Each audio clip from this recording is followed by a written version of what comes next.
What's good in the morning mga ka-Faro? For today's video nga, maglilipat tayo ng mga craylings from isolation tank papuntang nursery tank. Mga ka-Faro, sa mga hindi pa nakakita kung gano'n nga ba karami ang itlog o di kaya craylings ng isang 6 inches na breeder natin, papakita ko sa inyo.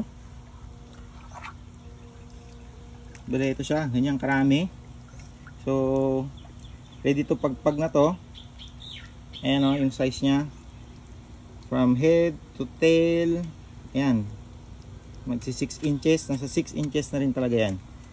So lalagay natin dito sa nursery tank natin. Ayan, so isasama natin yung nauna kanina. So kaya nitong mag hold ng mga 2,000 na craylings tong tank na to. So ayan. So isang way dito is yung hose.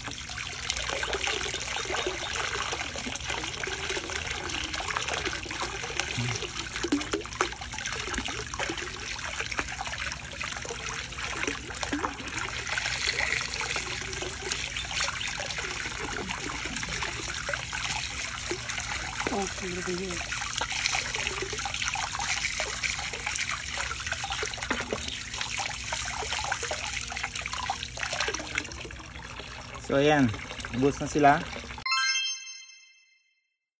Kung nagustuhan nyo yung ganitong klaseng video, you can follow me sa ating Facebook profile, Cons Mateo. Para sa mga mahilig naman sa YouTube, you can follow me, Cons Mateo, Treserong Farmer. You can subscribe and click the notification bell para updated kayo lagi sa ating mga bagong videos.